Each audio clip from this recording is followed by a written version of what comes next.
SBC Media. Welcome to the iGaming Daily Podcast, analysing the news from the betting and gaming industry all over the globe, supported by Optimove, the #1 CRM marketing solution for the iGaming market. Hello everyone and welcome back to SBC Daily Podcast, the marketing edition. iGaming Daily is presented by Optimove, the #1 CRM marketing solution for the iGaming market. And we have yet another special offer for you. Optimove is offering new clients a free first month when you buy Optimove. For further information and claim the free month, please go to optimove.com/SBC. I am Ivana Flynn and I have got two wonderful guests today with me, Aline and Filip. I'll kindly ask you to introduce yourself and we jump to our topic very quickly. So my name is Aline Oliveira. I'm head of PPC at ComeOn Group. I've been working in iGaming for the last 3 years, but I have over 13 years experience in digital marketing. So my specialty at the moment is PPC, but I also cover SEO and 360 digital marketing in my previous role. So thank you so much, Ivana, for the invitation. I'm very glad to be here today to discuss about PPC and SEO strategies. Thank you for joining us. And Filip? Hello, my name is Filip. I'm head of performance for Creators Media.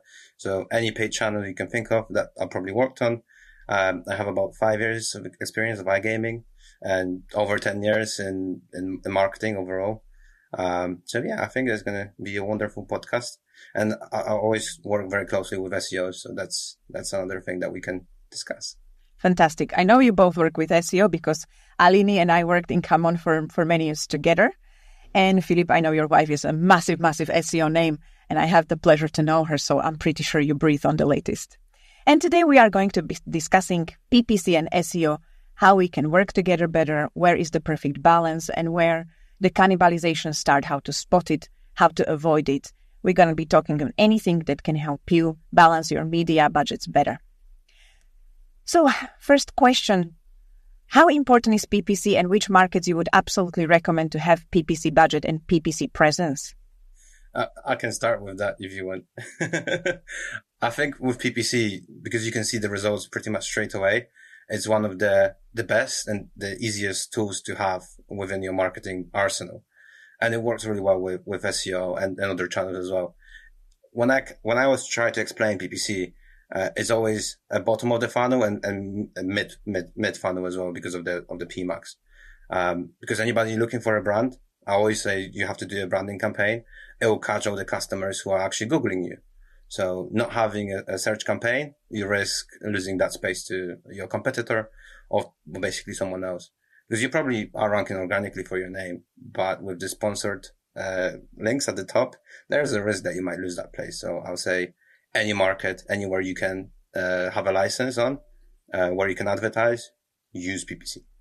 I agree. I mean, in Sweden, we see 4 to 5 links above us. So in the end, we are not position 1 in SEO for brand. We are position 5, 6.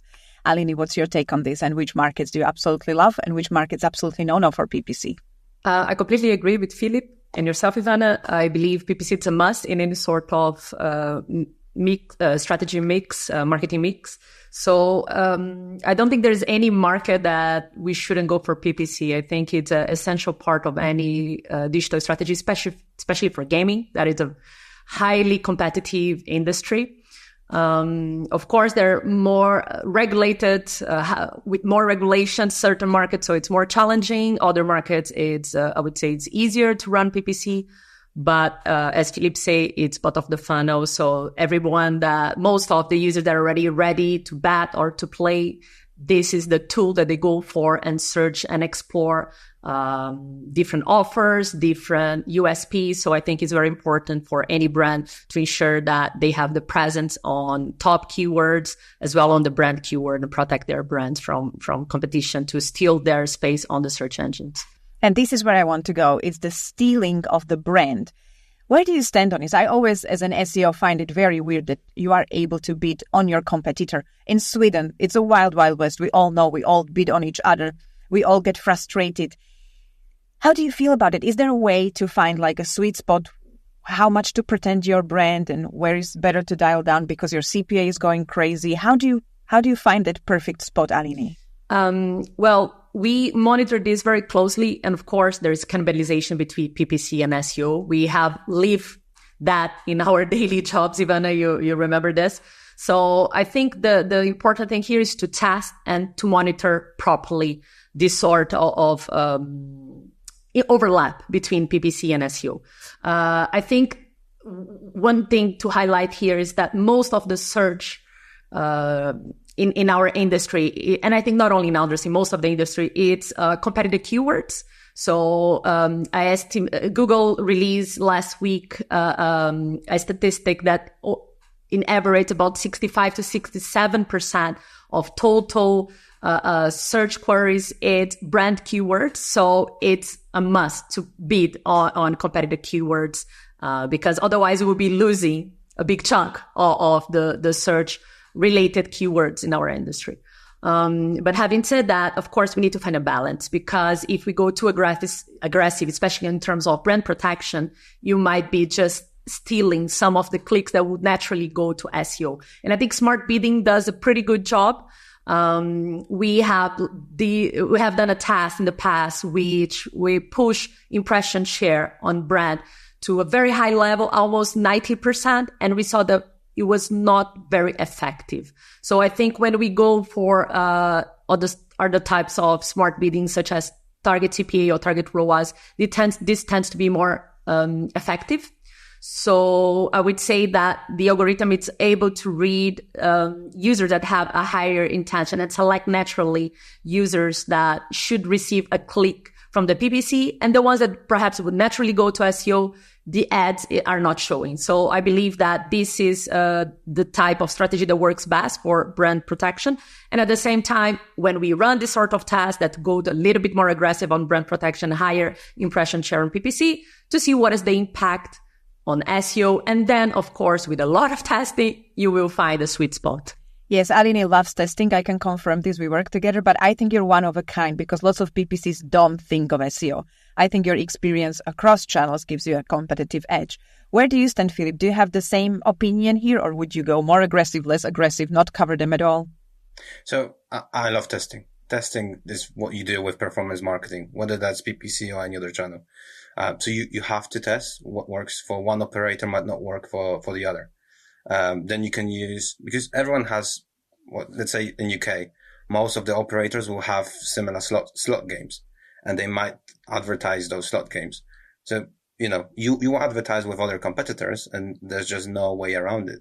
So, you just have to be very competitive and make sure that you kind of leave a bit of a profit margin for yourself. But with SEO, it works pretty well. So making sure that you have that communication with your SEO team, it will play a big part. So and I've tested that in the past, by using ads on PPC, your SEO will grow as well. So you can see that in rankings, you can see that there's more traffic flowing. And if customer is engaging with you, your SEO rank will go up as well. As well, we know through the latest Google leaks that brand is a thing. So I think that's why branded keywords work so well. Sorry, Filip, did I jump into something? You can, finish your sentence. I'm very sorry for being rude. No, it's fine. I was going to say it's an ecosystem. So if you think of like holistic approach to marketing, or 360 marketing approach, you have to connect every single channel to work together. And then usually you're going to have way better results than just focusing or being siloed into just one channel. I absolutely agree. And I see I chosen really, really good speakers today for my points. As well, I believe that PPC is one of the channels that can help you get data when you're entering a new market. I mean, this SEO takes time, but if you work with your PPC is the one that goes there and gets your data. Am I right, Aline? And how do you do this? How do you set up your campaigns to make sure that you bring data that rest of the channels, not just SEO, can use for a winning strategy? Of course, I think there is something very powerful on PPC that is called broad match. So I think for any sort of entry strategy on PPC, it's a must. Of course, be careful because it can go really crazy and capture a lot of irrelevant searches, but I think it's a very powerful tool for discovery. So here is, I think, I would say is the main point to allow your account when you enter a new market to learn as much as possible to capture this sort of data, to do a lot of cleanup as a follow-up as well. And in that sense, you might even see what sort of keyword is trendy or not. And also in terms of auction insights, you can also understand what are the most aggressive competitors and how they I would say, split their strategy in terms of generic and brand. So it's very interesting to have this sort of initial insights and share across all the market, all the channels to kind of calibrate the marketing mix. SBC Leaders connects the gambling industry's top-tier operators and associations to share the best ideas, collaborate on solving the biggest issues, and push innovation throughout the betting and gaming industry. If you're an operator and want to join the discussion, visit sbcleaders.com for more information. Yes, it's always good to have data, and without data, it's very difficult to build strategy.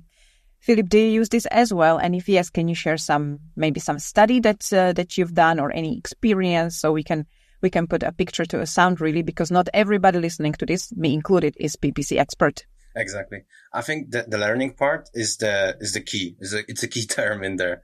By entering any market with PPC or any other channel, it will help you learn about the market, and it might find you gaps that your team might not have thought of. And that way you can create content for SEO that will actually match that gap, and you can start ranking for it organically as well. So it's great for finding gaps that you didn't think of. And I would always do a broad campaign, and I would do some local campaigns as well. So let's say you go into UK, you could focus on specific cities as well. And you'll find that you have different learnings in different cities on how people operate and what people are actually playing, and where they click in and what do they actually like. Because if you think of every market is slightly different, and some markets like it very local in terms of the language, and some just don't care. So for example, London is very international, and you can be very universal and generic. But if you go up north, let's say Scotland, they want to be more localized. Probably same thing goes for France or Italy and Germany for that example as well. So yeah, you can learn a lot from PPC, and then you can reuse that for your SEO efforts for content. That's interesting. I mean, I never really worked with PPC in UK. I ran a campaign myself in Denmark when I was in Betson. But Aline, is this learning same for other markets than UK? Can you use it in Sweden? Maybe it's different for Stockholm than other cities, or can you use it in Germany? I know you have got both licenses, so... Yeah, I think localization is a key point. So I think where I would say we were more sharp in terms of ensure that we are absolutely speaking the same language as the locals. It was Ontario. This was an essential point for our strategy when we enter Ontario, because as much as we have a team that they're all English speakers, it's a completely different market from the European market. So we work very closely with local consultants to provide the sort of language, understand the difference in each specific areas, even though Ontario is a small area, but there are I would say different sorts of way that people search and speak as well. So I think this was essential for us entering the market, and of course to adapt along the way. So what Filip says in terms of getting insights from how people search in different areas, it's completely relevant. But you might get lost as well if you go too granular. So it's important as well to always keep a step back as a broad view and understand what it's valid. Because I would say smart bidding does a lot of this job for you in terms of adaptation and ensure that you're visible at the most relevant areas. So I would say you need to balance out between what is relevant locally and also always keep the 360 view on what it's working for the entire market. And for someone who is not a PPC expert here, can you explain me very shortly what is smart bidding? Because I used it a few times and I'm a little bit lost. Of course. So smart bidding, it's basically a few types of bidding strategy available at Google Ads and actually Bing Ads as well. So it's the sort of strategy that the algorithm is supposed to be doing mainly the job. So it's good on one side because it's supposed to help you in terms of this granularity I told you about. We don't need to do bid adjustments for hours. Like we know that most of the people search after working hours. So on a manual bidding, we will have to probably do some sort of bid adjustment for those hours that are more relevant. When we work with smart bidding that I just mentioned, target CPA and also TROAS, TCPA and TROAS are the most relevant ones. In this sort of strategy, we don't need to make those manual adjustments. So the smart bidding takes care of these relevancy and within the lines and make adjustments to what is the most relevant type of user, what are the most relevant hours, and so on. Oh, that's wonderful. Did I explain correctly, Ivana? Do you manage to grasp it? Yes, thank you. I'm jealous right now because Google doesn't help us, doesn't help SEO. It's always quite on SEO. So am I right to say that when you are entering a new market or when you're struggling in a market, Google is even happy to provide you with some data? Like those are your main competitors, look there, or Google is sharing some data, right? Like not for SEO, but you get some help from Google. So again, it's the information that SEOs don't get, yet you can share and help. I mean, I don't know how Filip does. On our case, we have certain tools that can provide insights. So we have keyword planners. We have other pay tools such as SEMrush, Hrefs. That is the same for SEO that we tend to get quite a lot of insights from there. Also, looking at what competitors are already currently doing in each market. But of course, we work very closely with our account management team at Google. And most of the time, they tend to provide us very comprehensive insights about how each market works. And this is, I would say, quite helpful, especially when we enter in new markets. This is fantastic. And this is helpful for all of the channels. So PPC is basically a channel everybody should invest in and should think of as a must when creating their digital team. I mean, especially if you get inside Google data that we don't get from SEO and we're just guessing. So this is absolutely a value to PPC that maybe a lot of people didn't think of. And Aline, I have a specific question for you because you're Brazilian. How does PPC Brazil gaming works in Brazil? I mean, I know you don't cover that market, but you know that is it like more local or is it more whole country, or how does it work? I'm sure because Brazil is becoming its spot, right? Everybody's looking into Brazil, so I'm sure this is information they all would like to know. Of course. Well, as you say, I never work directly with Brazil, but I follow the news and I follow what's happening. And a lot has been happening this year in terms of regulation back and forth. But I feel that things are moving to the right direction in terms of regulating gambling and sports betting. One of the interesting insights from Brazil is that it's one of the few countries that sports betting, it has a much higher volume compared to casino and slots.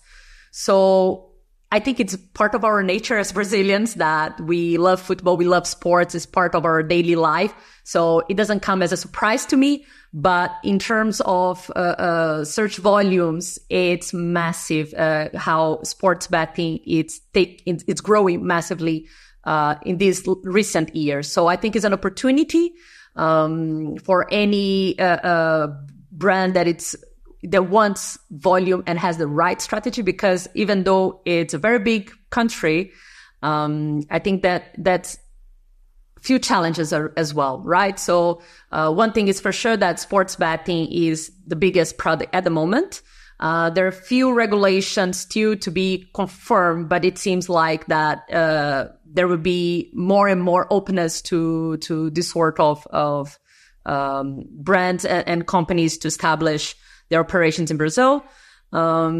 And of course, is test and learn, because every market has a different dynamics, right? So it's finding the right sorts of cost per acquisition for the user value that it's being established in Brazil. But I think this will eventually grow. So it's a very early stage in this market, and eventually it will grow and it will get more mature, and the user value hopefully will also continue to grow as an opportunity for other for the gambling companies. Fantastic. Filip, which outside of UK market would you recommend to look in from PPC perspective? I'm guessing US. You're Polish, right? US, of course, US. So do you have experience there? Would you recommend us to go there and think of PPC as the one that can help? Definitely. The only thing you have to look out for, not every state, you can actually advertise gambling. And then you have to have a license for each state that you want to enter. So that's the only thing that you kind of have to look for. But once you apply for your license, either for Google, Meta, whatever channel you want to pick, and you get approved, you have to get approved first before you advertise. And I've seen, many sportsbooks and many operators starting advertising without the approval, and they get banned, and then it's harder to get them back on tracks. But I think the point on the sportsbook, usually as an operator, you have a sportsbook and then you have your casino. Using sportsbook as a crossover for players, it's a great idea. And especially in the countries where different sports are very popular. So you can advertise based on the teams and based on interest of those teams, and then try to convert them on the platform to go to casinos and get people from casinos to sportsbooks. So by having more platforms in your roster, I think that's a great idea to have. And with PPC, you can be very granular and you can be very broad as well. And that allows you to target different kind of people who will attract to your sportsbooks and then move on to other parts of your business. Fantastic. Thank you so much. And sadly, we're out of time. I told you 20 minutes go very, very fast. It was amazing. I'm always amazed to talk to Aline. She's my go-to information. I follow her on LinkedIn. So if you don't, I highly recommend you do. She shares lots of important information on PPC. So just to wrap up, make sure you use PPC and SEO in balance. Test, and use PPC for any market research, because they can bring data that SEOs will never get their hands on. Thank you so much both for coming, for sharing, and I wish you a beautiful day. Bye. Thank you so much, Ivana. It was a pleasure. Thank you, Filip. Thank you, Aline. Thank you for listening to today's iGaming Daily podcast, supported by Optimove, the #1 CRM marketing solution for the iGaming market. If you want to find out more about some of the subjects raised today, feel free to explore any of the sites in the SBC News Network, or check out the latest edition of the SBC Leaders magazine. Happy reading.